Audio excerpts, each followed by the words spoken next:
नमस्कार। विचार मंथन में आपका स्वागत है।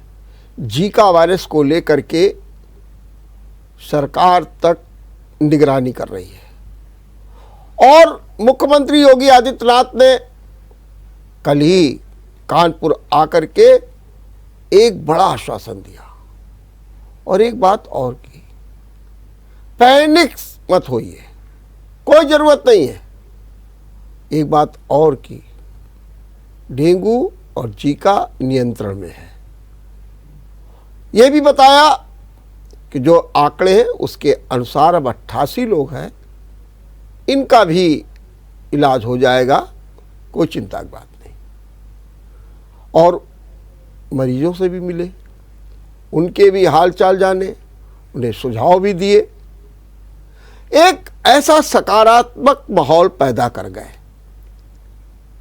इसी सकारात्मक माहौल को आगे बढ़ाने का काम आज से आईएमए ने शुरू कर दिया है। आईएमए भी कह रहा है डरो नहीं। आईएमए भी कह रहा है कि यदि कोई भ्रम है तो उसको दूर कर लीजिए। आईएमए भी कह रहा है ये एक सामान्य वायरस है, बस सतर्क रहिए। आज इसी पर चर्चा करेंगे और इस चर्चा में भाग लेने के लिए हमारे साथ दो मेहमान हैं। इंडियन मेडिकल एसोसिएशन के प्रेसिडेंट डॉक्टर ब्रजेंद्र शुक्ल। डॉक्टर साहब, मैं आपका बहुत बहुत स्वागत करता हूं। और साथ में हैं जानी मानी senior physician doctor Nandini Rastogi. मैं आपका भी बहुत बहुत स्वागत करता हूं। डॉक्टर साहब, मैं सबसे पहले आपसे बात करूंगा कि ये जो आपने आज से आईएमए का अभियान चलाया है जागरूकता का, क्या करेंगे, कैसे लोगों को जागरूक करेंगे, कौन से भ्रम ऐसे समाज में आ रहे हैं जिनको दूर करने के लिए आपने अभियान चलाया है? देखिए, हमारा देश अभी कोरोना पेंडेमिक की महामारी से जूझ रहा है।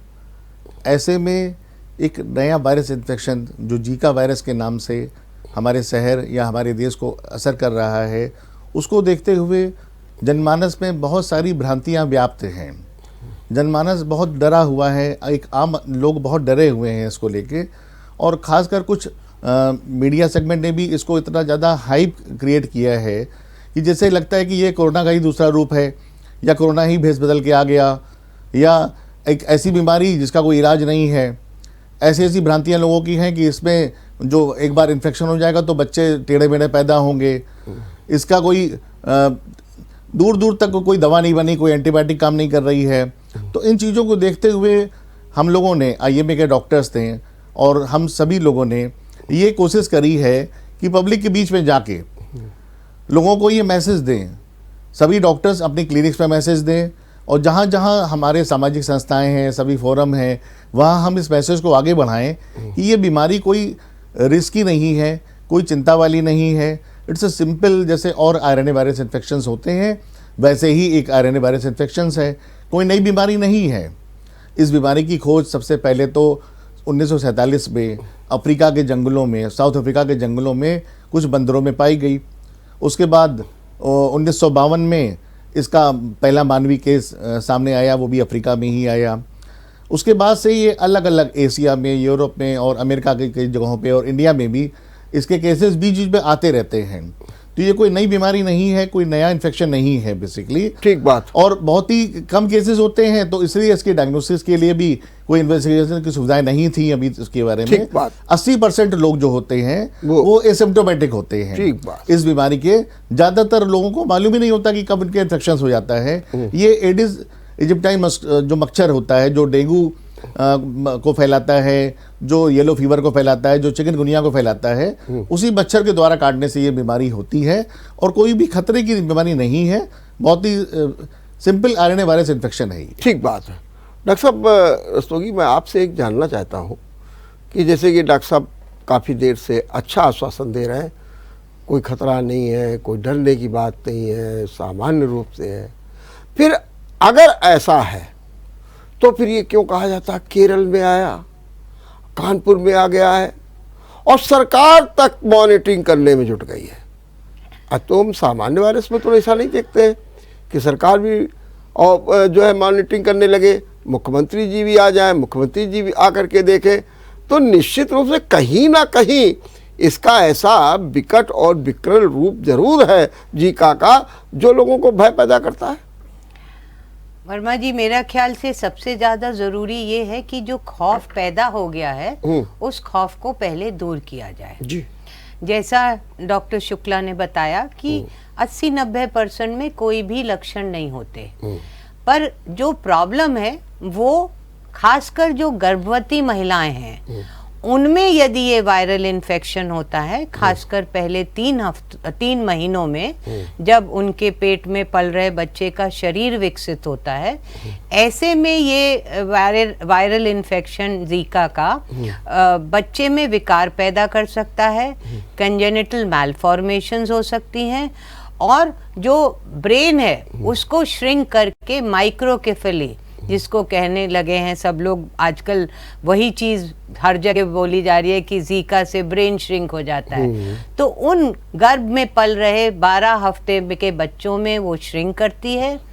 कुछ महिलाओं में मिसकैरेजेस, अबॉर्शन, स्टिल बर्थ्स भी होते हैं, और इस वजह से ये खौफ पैदा हो गया है। लेकिन ये जो हाइप है, हाँ। उस हाइप को ही दूर करने के लिए IMA ने और उसके चिकित्सकों ने under the leadership of our president doctor Brajendra Shukla ये मुहिम उठाई है कि आम आदमी को ये समझना चाहिए कि अन्य कोविड की तरह कोई मरता नहीं है जीका से, इतनी कोई साधारण लक्षण होते हैं। डॉक्टर साहब, एक बात, आप अभी कह रहे थे गर्भवती महिलाओं को, तो ये पीढ़ी तो हमारी बिगड़ रही है, नस्लें तो हमारी बिगड़ जाएंगी, और वो जो बच्चा होगा वो एक तरीके से भार के रूप में जिंदगी के लिए सबसे बड़ा हो जाएगा। तो ये तो चिंता की बात है। ये बहुत चिंता की बात है। तो इसलिए मुख्यमंत्री जी भी कल आए तो उन्होंने कहा कि स्पेशली प्रेग्नेंट वुमेन और जो रिप्रोडक्टिव एज ग्रुप की महिलाएं हैं उनमें खास तौर पे हमें एहतियात लेना चाहिए, उनकी अगर ज़रूरत हो तो टेस्टिंग करानी चाहिए। लेकिन अन्य जो 80-90% पेशेंट्स हैं वो बहुत ही माइल्ड सिम्टम्स के मरीज होते हैं, उन्हें अस्पताल जाने की भी ज़रूरत नहीं होती, इसलिए ऐसा खौफ पैदा करना सही नहीं है। एक ये भी राय आई है कि अगर किसी गर्भवती महिला को अगर ये जीका वायरस हो जाए तो उसे एबार्शन करा देना चाहिए। तो पहले 12 हफ्तों में अगर क्योंकि मैंने बताया कि जो फीटस है उसका जो विकसित शरीर होता है वो पहले 12 हफ्ते में, जिसको हम लोग कहते हैं पीरियड ऑफ ऑर्गेनोजेनेसिस, तो इस दौरान अगर महिला जो है उससे संक्रमित होती है जीका वायरस से, तो इसमें हमें बहुत एहतियात लेने की जरूरत है। अबॉर्शन तो बहुत दूर की बात हो गई, बट वो एक सेकंड लेवल हम लोग अल्ट्रासाउंड कराते हैं। ऐसी महिलाओं को हर महीने अपने गायनेकोलॉजिस्ट के एडवाइस पर ये सेकंड लेवल अल्ट्रासाउंड करा के देखना चाहिए कि उनकी बच्चों की ब्रेन अफेक्टेड है या नहीं। ये कहना कि अबॉर्शन करा लेना चाहिए तो ये बहुत सीरियस बात। ठीक बात। डॉक्टर साहब शुक्ला जी, मैं आपसे एक बात ये जानना चाहता हूँ कि आप लोग कह रहे हैं कि नहीं डरिए, फिर क्या कारण है कि जहाँ पर संक्रमण होता है उसके 6 किलोमीटर, जैसे अपने कानपुर में है, उस एरिया को कंटेनमेंट जोन बना दिया जाता है। लोगों से कहा जाता है जो जीका वायरस के कि आप आइसोलेट रहिए, बिल्कुल दूर रहिए। तो क्या ये छुआछूत का रोग है जो आप सबसे कह रहे हैं दूर रहिए? ये कौन सी स्थितियाँ ऐसी थी और या हैं जिसके कारण फिर यही तो कुछ कारण ऐसे बनते हैं जो लोगों में भय पैदा करते हैं? वर्मा जी, ये छुआछूत की बीमारी नहीं है, मगर ये संक्रामक रोग है जो मच्छरों के काटने से फैलता है। इसमें आइसोलेशन इसलिए करा जाता है कि एक मरीज जिसके शरीर में एक्टिव वायरस मौजूद है उसके खून के कणों के अंदर, तो वो अगर कोई भी मच्छर उसका खून पिएगा तो वो मच्छर इन्फेक्टेड हो जाएगा। वो मच्छर फिर दसियों लोगों को और या सैकड़ों लोगों को भी इन्फेक्शन कर सकता है। वो मच्छर के आगे भी जो लार्वी पैदा होंगे उसमें इस इन्फेक्शन के कीटाणु रहेंगे, जिसके जरिए ये इन्फेक्शन बहुत तेजी से प्रोपोगेट कर सकता है।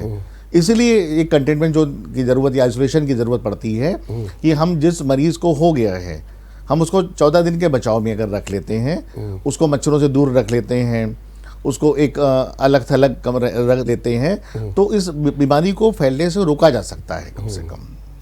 डॉक्टर साहब, एक इसमें एक पक्ष और आया। लोग कहते हैं कि यदि आप पुरुष के लिए 3 महीने तक जीका वायरस वाले क्षेत्र में रहे हों और यदि महिला 2 महीने, तो कहते हैं कि ऐसे लोगों को जो है सेक्सुअल से बचना चाहिए और ये बहुत ज़रूरी है, इसमें किसी भी प्रकार की कोई लापरवाही नहीं बरतनी चाहिए। तो ये फिर क्या, फिर लोग फिर वही कहेंगे कि साहब ये तो छुआछूत की बीमारी आप बता रहे हैं। नहीं, हाँ। तो ये बहुत जरूरी है जी। हमें पता लगना चाहिए कि जीका वायरस कैसे फैलता है। जी। तो पहला, जैसे डॉक्टर शुक्ला ने बताया कि मच्छर के काटने से फैलता है। जो इडिपिस मच्छर है, एडीज इजिप्टी, वो मच्छर टाइगर मस्कीटो जिसे हम कहते हैं, और ये सुबह से शाम तक यानी दिन में काटने से होता है। अक्सर लोग सोचते हैं कि सूरज डूबने के बाद मच्छर काटता है, पर ये मच्छर दिन में काटता है। तो एक तो मच्छर के काटने से होता है। दूसरा, यदि कोई महिला के गर्भ में बच्चा है और उसको जीका वायरस हो जाता है तो प्लासेंटा से वो बच्चे में फैल सकता है। और तीसरा मोड ऑफ ट्रांसमिशन है सेक्सुअल इंटरकोर्स। तो इसलिए क्योंकि वो वायरस जो है वो पुरुष के सीमन में करीब 3 महीने रहता है और औरत के वजाइनल सिक्रीशन में करीब 2 हफ्ते रहता है। तो इसलिए यदि आप में जीका की हिस्ट्री है, यदि आप किसी ऐसे एरिया से आए हैं जहां जीका का एपिडेमिक या वो फैला हुआ है, तो ऐसे में उनसे ये राय दी जाती है कि हो सकता है ये वायरस आपके शरीर में हो। बिकॉज टेस्टिंग तो सबकी पॉसिबल नहीं है, बिकॉज इतने सब लोगों को सिम्टम्स ही नहीं होते।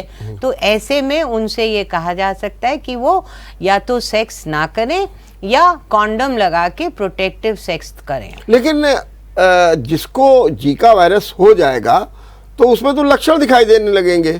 नहीं, ऐसा हाँ। नहीं है। अच्छा, 80% मरीजों में asymptomatic। कोई सिम्टम नहीं होते या बड़े माइल्ड सिम्टम्स होते हैं। अच्छा। द प्रॉब्लम इज कि अभी अभी हम लोग पता नहीं कितना लेकिन कोविड से उभरे हैं, और अब यू सी इतना ज्यादा खौफ सोसाइटी में हो गया है कि जैसे कोविड की वजह से मोर्टेलिटी और मॉर्बिडिटी बढ़ी थी, तो अब ये नया वायरस आया तो इसके लिए भी उतना ही खौफ डेवलप हो गया, जबकि ये ऐसा इन्फेक्टिव नहीं है। ये जो मोड्स ऑफ ट्रांसमिशन है ये कोई इन्फेक्शन वाले नहीं है। ठीक बात है। डॉक्टर साहब कुछ कहना चाहते थे आप?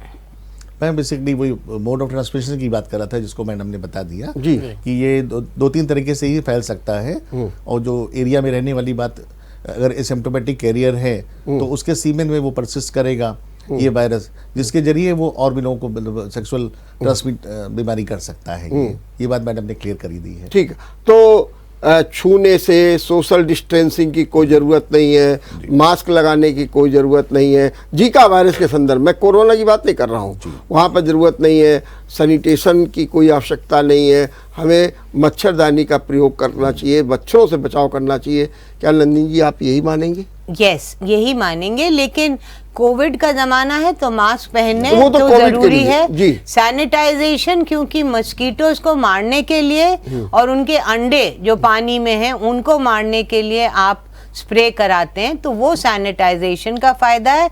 लेकिन छींकने से, खांसने से, गले मिलने से, हाथ मिलाने से जीका वायरस छुआछूत की बीमारी नहीं है। तो अगर कोई किसी के संपर्क में रहता है तो कोई ये नहीं है कि उसके बीमारी उसके भी हो जाएगी। नहीं, बिल्कुल नहीं। माने परिवार में अगर वो व्यक्ति को आइसोलेट तो कर दे, लेकिन अब खाना देने जा रहे हैं, बैठने जा रहे हैं, बातचीत करने जा रहे हैं, इसमें कोई ऐसा कुछ नहीं है। बस मच्छरों से बचाव। बस मच्छरों से। डॉक्टर साहब एक आपसे बात और पूछनी है। अभी एक मीडिया में खबर आ गई कि जो शराब का सेवन करते हैं उनको बड़ी प्रिय होता है मच्छर ये, और उनको जरूर काट लेता है। अभी डॉक्टर साहब बता रही थी कि दिन में काटता है, रात को काटता भी नहीं है, और सामान्यतः जो लोग इसका सेवन भी करते हैं वो रात वाले होते हैं। तो इसके कुछ जरा थोड़ा क्लियर करिए, क्योंकि जनता में ये बड़ी चर्चा का विषय है। तो ये जो लोग सेवन करते हैं वो कैसे बचे, इनको भी जरा इसका बताइए। कोई डायरेक्ट रिलेशन नहीं है शराब पीने का जी। लेकिन अगर आदमी शराब पी के इंटॉक्सिकेटेड है, नशे में है, तो वो अपना बचाव मच्छरों से कैसे रख पाएगा? जी मच्छर उसे काटेंगे वो नहीं बच पाएगा, वो और प्रिकॉशंस भी नहीं ले पाएगा, तो इस तरह से वो ज़्यादा चांसेस रहेंगे उसके इन्फेक्शन में होने के। अदरवाइज अल्कोहल का इस बीमारी से, वायरस से, जैसे कोरोना का था कोई संबंध नहीं था डायरेक्ट, तो ऐसा कोई डायरेक्ट संबंध नहीं है। ये आप भी कुछ बताइए, क्योंकि पेपर में जो ये मीडिया में आया था उसमें ये भी था महक ऐसी होती है जिसके कारण मच्छर वहां तक पहुंच जाता है। नहीं, ऐसा हाँ, कुछ नहीं उल्टा है। देर आर कुछ महक ऐसी होती हैं हाँ। जिससे मस्कीटो रिपेल होते हैं, मतलब दे डो नॉट कम। लेकिन अल्कोहल का जो है वो ओवरऑल, उसे पीने ना पीने से मच्छर आपको काटेगा नहीं काटेगा, आपको जीका होगा या नहीं होगा, ये बात बिल्कुल साथ में इकट्ठी नहीं बैठती है। वो बात अलग है कि आप अल्कोहल ज्यादा लेंगे तो आपका लिवर खराब होगा, आपको सिरोसिस हो जाएगा और आपकी नसों पे असर पड़ेगा, लेकिन जीका वायरस का अल्कोहल से कोई सीधा संबंध बिल्कुल नहीं नहीं है। है। एक्चुअली किसी भी प्रकार की महक से मच्छर दूर भागते हैं। भागते जो हैं। महक हम लोगों को अच्छी लगती है, परफ्यूम जो हमें अच्छे लगते हैं, मच्छर के लिए वो रिपेलेंट के काम करता है। इसीलिए यूकेलिप्टस ऑयल है या और भी तरह के ऑयल्स अगर इस्तेमाल करे जाते हैं मच्छरों को भगाने के लिए, और लेमन ग्रास है, लेमन ग्रास है, जी। तो इन सब से मच्छर दूर भागते हैं। ये मच्छरों को दूर भगाने का काम करते हैं इस तरह के स्मेल्स। एक कल ये भी एक प्रकरण हुआ कि जब हमारे मुख्यमंत्री लिफ्ट में थे, चौथी मंजिल पे जा रहे थे, मेयर साहब भी उसमें थी, हमारे मंत्री जी भी थे, एक मच्छर आ गया और मेयर साहब ने जो है तुरंत उस मच्छर को अपने हाथ से दाब करके मार दिया। मतलब वो आ तो गिरा था मुख्यमंत्री के पास ही, लेकिन उसको मार दिया। और जब लिफ्ट से बाहर निकले तो मुख्यमंत्री ने बड़े हंसते हुए कहा कि इनका इलाज करना ही पड़ेगा। अब ये इलाज क्या है, इसका करना ही पड़ेगा, ये जरा बताइए। इंसेक्टिसाइड स्प्रे जी। खासकर फॉगिंग के जरिए, जी और ये ऑलरेडी पहले भी मलेरिया से बचने के लिए या डेंगू से बचने के लिए ऑलरेडी हमारा प्रशासन इन कार्यों में लगा हुआ है, तो उन्हीं कार्यों को ही आगे बढ़ाना है। साफ सफाई, कहीं भी पानी नहीं इकट्ठा होने देना, चाहे वो घरों के अंदर हो चाहे वो घरों के बाहर हो। अगर कहीं भी साफ पानी इकट्ठा है तो ये मच्छर साफ पानी में ही अंडे देता है और प्रोपोगेट करता है। इसके अलावा इंसेक्टिसाइड स्प्रे, फॉगिंग के जरिए हम मच्छरों को मार सकते हैं। लार्विसिडल दवाइयाँ बहुत सारी होती हैं जिसमें इन मच्छरों के जो लार्वी इकट्ठा होते हैं पानी में, उनको मारा जा सकता है। कहीं भी कूड़ा और गंदगी इकट्ठा रहेगा तो वहाँ भी इन्फेक्शन, मतलब मच्छरों के जरिए फैलने का चांस रहता है। तो इन्हीं चीज़ों का अगर हम लोग ध्यान रखते हैं तो मच्छरों से जितना कम से कम मच्छर रहेंगे उतना ही फिर इस बीमारी को, ये बीमारी है और दूसरी मलेरिया बीमारी है, डेंगू है और बहुत सारी मच्छर जनित वेक्टर बॉर्न डिजीजेस हैं, उनसे बचा जा सकता है। डॉक्टर साहब, इसमें एक किया है कि स्रोत को लेकर के कि इसका स्रोत क्या है, केरल में आया था, अब यहाँ पे इसका स्रोत नहीं ढूंढ पा रहे हैं और कहते हैं कि जब तक स्रोत नहीं पता लगेगा तब तक काम नहीं बनेगा। हालांकि कन्नौज तक पहुँच गया है, लेकिन कन्नौज में भी नियंत्रण में है, ये एक अच्छी बात है, अच्छी खबर है। तो ये जो स्रोत का पता न चलना, ये किस बात का द्योतक है कि ये फिर कैसे आ गया?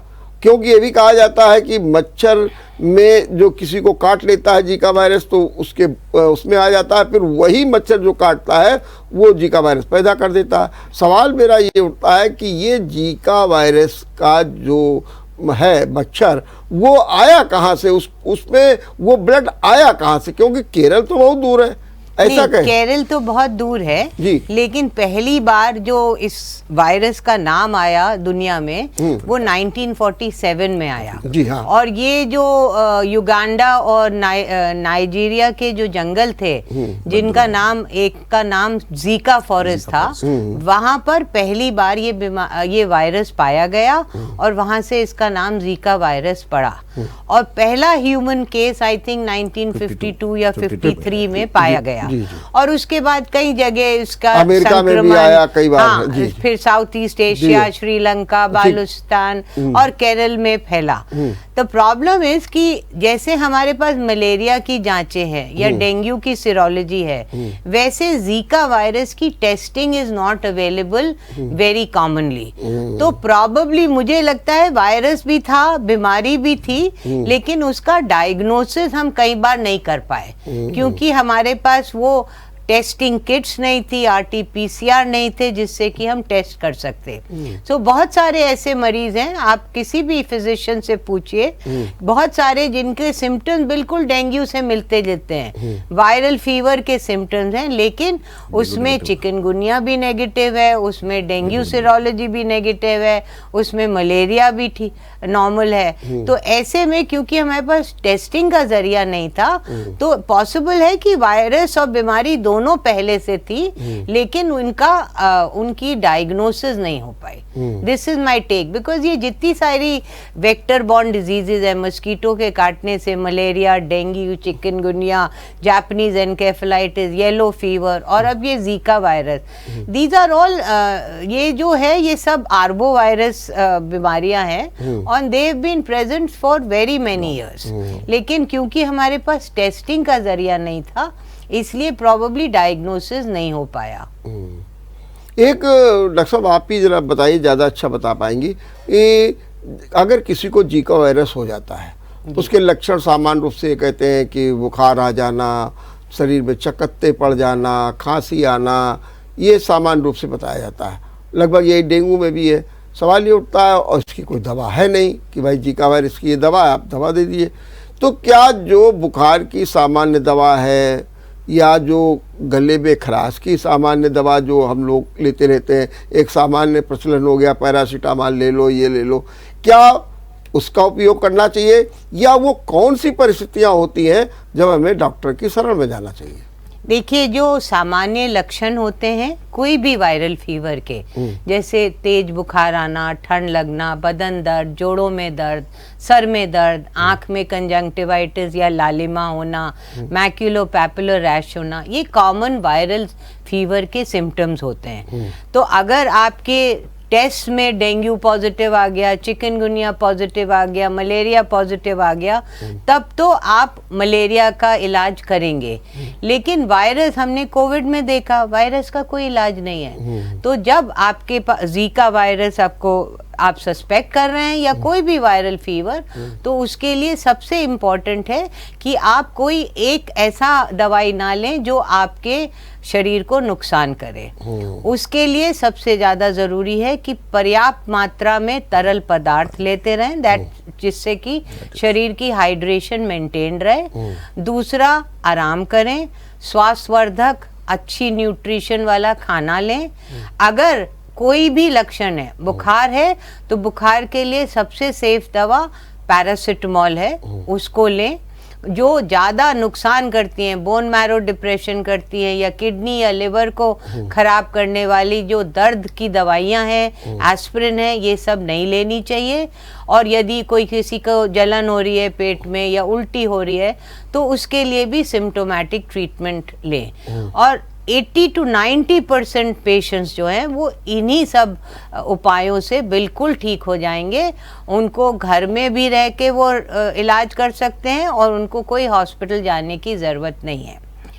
जो मरीज़ जिनकी किसी भी इम्यूनिटी कमज़ोर है, जिनमें अन्य कोमॉर्बिड कंडीशंस है, जैसे डायबिटीज़ है या लिवर या गुर्दे की बीमारी है या एक्सट्रीम्स ऑफ एज, बच्चे या बुज़ुर्ग जिनमें कि डिहाइड्रेशन या हाई ग्रेड फीवर से नुकसान हो सकता है, या जीका वायरस में हमने देखा प्रेग्नेंट लेडीज़ हैं जिनमें विमेन को कुछ नहीं होता लेकिन उनके बच्चे प्रभावित हो सकते हैं। ऐसे लोगों को अपने डॉक्टर से परामर्श लेकर यदि वो कोई टेस्ट बताते हैं तो वो टेस्ट कराने चाहिए। और अन्य अदरवाइज ये जो सिम्टोमेटिक ट्रीटमेंट मैंने बताया, इससे मोस्टली सभी मरीज ठीक हो जाते हैं। ये जो सिम्टोमेटिक जो ट्रीटमेंट आपने बताया, जरा इसको सरल रूप में हमारी जनता को बता दीजिए। सो सिम्टोमेटिक ट्रीटमेंट का मतलब है हाँ। कि जैसे जैसे लक्षण पैदा होते हैं वैसे वैसे उसका इलाज होना चाहिए। यदि बुखार तेज है तो बुखार की एंटीपायरेटिक्स, पैरासिटामोल सबसे सेफ है, वो ले। यदि जी मिसला रहा है तो एंटी एमेटिक, ऑनडेम, जोफर जैसी दवाएं ले। यदि आपको पेट में जलन है तो आप जलन की दवाएं लें। यदि आपके शरीर में रैश की वजह से खुजली हो रही है तो आप एंटी एलर्जिक्स ले सकते हैं। पर्याप्त मात्रा में पानी पिए। जो सॉफ्ट नॉर्मल डाइट जो आसानी से पच सके उसका सेवन करें और आराम करें। और सबसे इम्पोर्टेंट स्ट्रेस फ्री रहें, बिकॉज यू नो आजकल जो खौफ है, जैसे मैंने बोला कि पैंडेमिक के बाद हम लोग सब इतनी ज़्यादा ट्रेजेडी से गुजरे हैं कि हर तरह की बीमारी जो है, एक मानसिक तनाव, शारीरिक बीमारी तो बहुत हद तक ठीक हो जाती है, लेकिन जो मानसिक तनाव उत्पन्न होता है उससे हमें बचना है। ठीक बात। डॉक्टर साहब, मैं आपसे ये जरा जानना चाहूँगा कि ये जरा बताइए कि ये कहा जाता है कि लगभग 14 दिन तक इसके सिम्टम्स रहते हैं, फिर अपने आप ठीक हो जाते हैं, या इससे थोड़ा पहले भी दिन रहते हैं। तो क्या हम ये मान के चलें कि हमारे जीका वायरस है, मान लीजिए टेस्ट में भी आ गया, और हम जो अभी डॉक्टर साहब बता रहे हैं कि इनको दवाई लेनी चाहिए, हम लेंगे भी, तो क्या हम आराम से 14 दिन तक आराम करें, घर में पड़े रहें, या कोई विशेष परिस्थितियां ऐसी उत्पन्न हो जाए इस बीच तो हम डॉक्टर साहब की शरण में चले जाएं? बेसिकली जो 14 दिन का समय कहा जाता है कि जो वायरस की एक्टिव फेजेस होते हैं ब्लड के अंदर, वो 14 दिन तक रहते हैं। 14 दिन के बाद वो वायरस खुद ही ब्लड के अंदर जो है वो डेड हो जाता है या इनएफेक्टिव हो जाता है, दूसरों में संक्रामक स्थिति में नहीं रहता है। अगर सिर्फ सिंपल बुखार आ रहा है या खाली रैसेज आ रहे हैं या हल्की फुल्की दिक्कतें हैं, सिम्टोमेटिक ट्रीटमेंट लेके हमारा काम चल रहा है, तो हमें कोई ज़रूरत नहीं है कि हम हॉस्पिटलाइज होने की। लेकिन डॉक्टर को दिखाने की ज़रूरत तो पड़ती ही पड़ती है हर हालत में। आप कॉन्स्टेंटली अपने फैमिली डॉक्टर के टच में और एक registered medical practitioners MBBS doctor के टच में तो रहें ही हर हालत में, even if you are asymptomatic. लेकिन अगर आप पॉजिटिव आ रहे हैं, अगर जीका वायरस पॉजिटिव आया है, तो आपको टच में तो रहना ही है। इसके अलावा कोई और सिम्टम डेवलप होते हैं आपके, अगर लगता है कि प्लेटलेट की कमी ज़्यादा हो रही है शरीर में, रैसेस ज़्यादा आ रहे हैं, या आप किसी और बीमारियों से पीड़ित हैं, अगर आप डायबिटीज़ से पीड़ित हैं, आप हार्ट की बीमारी से पीड़ित हैं, किडनी की बीमारी से पीड़ित हैं, तो आप अपने जो भी स्पेशलिस्ट हैं जिनका आप इलाज करते रहे हैं उनको अवश्य दिखाएं इसमें, ताकि ऐसा नहीं है कि केवल जीका वायरस ही आपको असर करेगा या आपको परेशान करेगा। आपकी अपनी जो दूसरी बीमारियां हैं जिनसे आप पीड़ित चल रहे हैं, वो बीमारियां भी खतरनाक रूप ले सकती हैं, वो जानलेवा साबित हो सकती हैं। तो उन बीमारियों पे तो बिल्कुल ध्यान दें। अगर आप हार्ट के मरीज हैं तो हार्ट के डॉक्टर को दिखा के, किडनी के हैं तो किडनी के डॉक्टर को दिखा के, या प्रेग्नेंट लेडी हैं खासकर, सबसे ज़्यादा जो सावधानी की ज़रूरत है वो प्रेग्नेंट लेडीज़ को ज़रूरत है। वो अपने ऑब्स्टेट्रिशियन के टच में रहें, उनको कंसल्ट करते रहें बीच बीच में, और ज़रा सा भी चाहे वो रक्तचाप, ब्लड प्रेशर का उतार चढ़ाव हो, या वॉमिटिंग होती है, या पेट में दर्द होता है, या कोई भी ऐसे सिम्टम आते हैं, तो हम डॉक्टर को तो दिखाएंगे ही दिखाएंगे हर हालत में इन चीज़ों को लेके। ठीक, लेकिन ये जो जीका वायरस का टेस्ट होता है, ये किन परिस्थितियों में और कैसे होता है? क्या जब डॉक्टर के पास मरीज जाता है, वो देखता है सिम्टम इस तरीके के, तो वो प्रपोज करते हैं कि होना चाहिए, या यदि अभियान चल रहा है उसमें होता है कि सबकी जांच कर ली जाए, क्या होता है? क्या इसको आप क्या कहेंगे? अगर आप उस किसी जीका वायरस मरीज के टच में हैं या आसपास एरिया में हैं जहाँ पे मच्छर भी हैं, वो मरीज भी हैं, और आपको बुखार आ रहा है, आपके बुखार में और बाकी चीज़ें नेगेटिव हो रही हैं, मलेरिया नेगेटिव हो रहा है और बाकी बीमारियां नेगेटिव हैं, तो ऐसे में फिर आप जीका वायरस का टेस्ट करवा सकते हैं। लेकिन अभी जीका वायरस टेस्ट की किट फ्रीली अवेलेबल सभी जगह नहीं है, अभी मेडिकल कॉलेज में स्टार्ट हुआ है होना।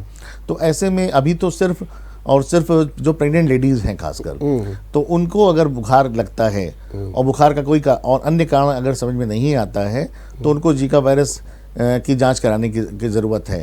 अन्यथा और या तो कोई और कॉम्प्लिकेशंस अगर साथ में हैं उनको, कोई और रेसे ज़्यादा हो रहे हैं शरीर में, या प्लेटलेट काउंट बहुत ज़्यादा कम हो रहा है, और बाकी डेंगू नेगेटिव है उनका, चिकनगुनिया नेगेटिव है, मलेरिया नेगेटिव है, तो ऐसी स्थिति में जीका वायरस टेस्टिंग की ज़रूरत है।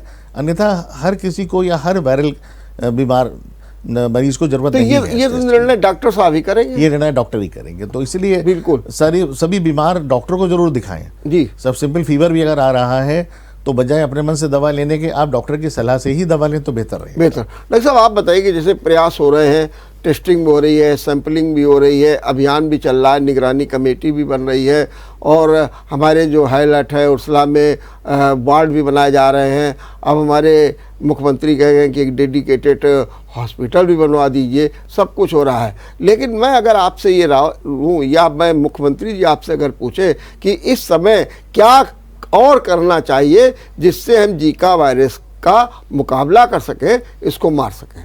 मेरे हिसाब से तो देखिए, बहुत अच्छा अस्पताल बना लीजिए, डेडिकेटेड वार्ड्स बना लीजिए, बट मेरी गट फीलिंग ये है कि उसकी कोई हमें ज़रूरत पड़ेगी नहीं, बिकॉज हमने बार बार ये रिपीट किया है।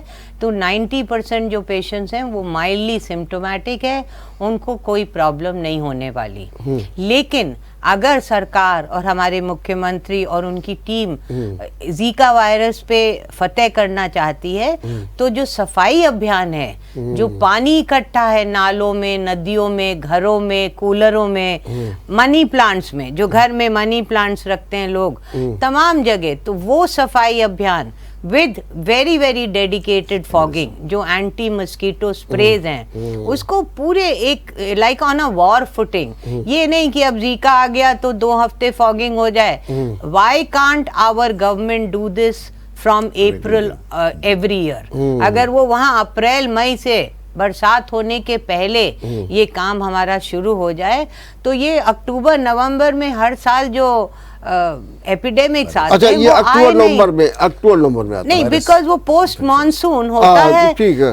उसके वक्त ये सारे मच्छर बढ़ते हैं, उनके लार्वा अंडे बढ़ते हैं, और फिर वो एक हर ऑल्टरनेट ईयर डेंगू आता है या मलेरिया आता है, कितनी सारी जाने जाती हैं। और इस बार तो कोविड ने हमारी कमर तोड़ी हुई थी। तो अगर ये हर लेवल पे प्राइवेट में doctor, IMA, government, all the teams ये डिसाइड, NGOs ये डिसाइड करें कि इस बीमारी, हर तरह की बीमारी मच्छरों से जो होती हैं, उनके लिए अगर हम अप्रैल मई में ये डेडिकेटेड प्रोग्राम शुरू कर दें, तो ये सब जीका और डेंगू और मलेरिया, ये सब नौबत ही नहीं आएगी कि हम लोग जाने जाएं और इतना ज्यादा। मतलब आपका कहना है कि अप्रैल से ही सफाई की व्यवस्था, कहीं पानी ना एकत्र हो, उसको युद्ध स्तर पर किया जाए, परमानेंट किया जाए। ये नहीं कि फला जगह पे आ गया तो वही कर दे, तो फिर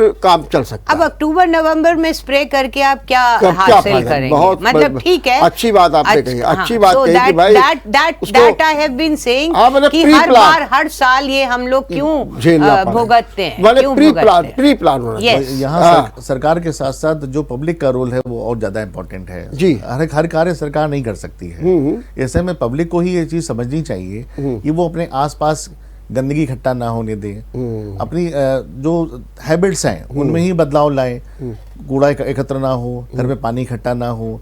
और इस प्रकार अगर पब्लिक खुद ध्यान रखेगी इन चीज़ों का, अपने घर के साथ साथ आसपास की सफाई का भी ध्यान रखेगी, तो बहुत सारी बीमारियों पे हम लोग कंट्रोल कर सकते हैं। आज आपके साथ नगर स्वास्थ्य अधिकारी डॉक्टर अमित भी थे, क्या उन्होंने कोई विशेष बात बताई? क्या नगर निगम कोई अभियान विशेष चलाने जा रहा है?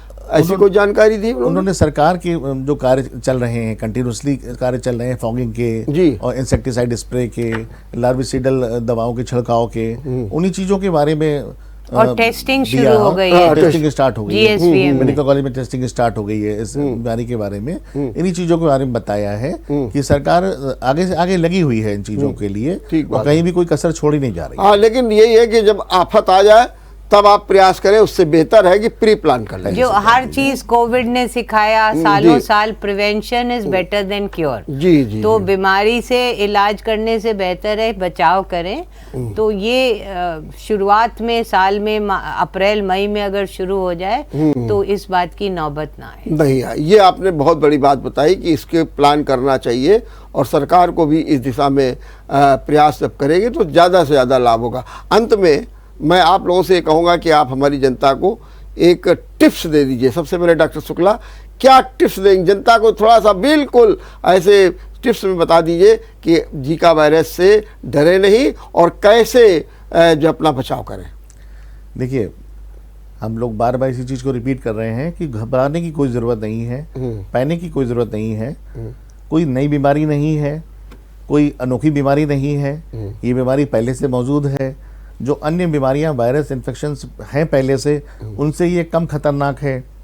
और ये कहीं ना कहीं आपके आसपास की फैली हुई गंदगी, आसपास के इकट्ठा हुआ पानी और मच्छरों के द्वारा फैल रही है। तो अगर आप स्वयं ध्यान रखते हैं इसका, आसपास मच्छर ना इकट्ठा होने दें और पूरी बांह के कपड़े पहने, अगर आप मच्छरदानी का इस्तेमाल करते हैं, अगर आप मस्कीटो रिपेलेंट क्रीम लगाते हैं, मॉर्टिन या और मच्छर भगाने के यंत्रों का प्रयोग करते हैं, तो कोई वजह नहीं है आपको इस बीमारी से घबराने की।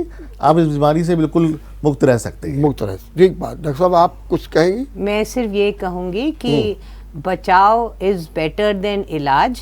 तो इसलिए प्रिवेंशन के लिए जैसा डॉक्टर साहब ने कहा कि हम लोग साफ सफाई रखें, मच्छरों को इकट्ठा ना होने दें और वेरी इंपॉर्टेंट पॉजिटिव सोच रखें, स्ट्रेस फ्री रखें, अपनी इम्यूनिटी बढ़ाएं, जीवन शैली में बदलाव लाएं। इनसे सभी तरह की बीमारियों से लड़ा जा सकता है और जीका कोई अनोखा नहीं है। हम लोग पूरी तरह से इस पर काबू पा सकते हैं। बहुत बहुत धन्यवाद डॉक्टर विजयन जी आपको और डॉक्टर नंदिनी जी आपको बहुत बहुत धन्यवाद। आप लोगों ने बहुत अच्छे ढंग से और बड़े साधारणीकरण से आपने अपनी बात रखी और निश्चित रूप से आज एक बात तो सामने आई इस डिस्कशन में कि आफत आ जाए, कोरोना आ जाए, तब हम उससे लड़ने की बात करें।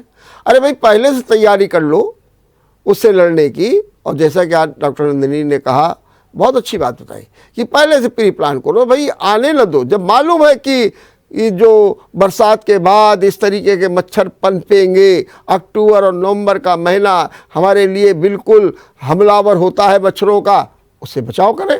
तो अगर पहले से प्लान किया जाए, नगर निगम भी जुटे इसमें, सभी डॉक्टर्स भी जुटे, जो हमारे चिकित्सक हैं वो भी जुटे, एक संगठित प्रयास हो तो शायद इस तरीके की नौबत ना आए। देखते रहिए विचार मंथन। नमस्कार।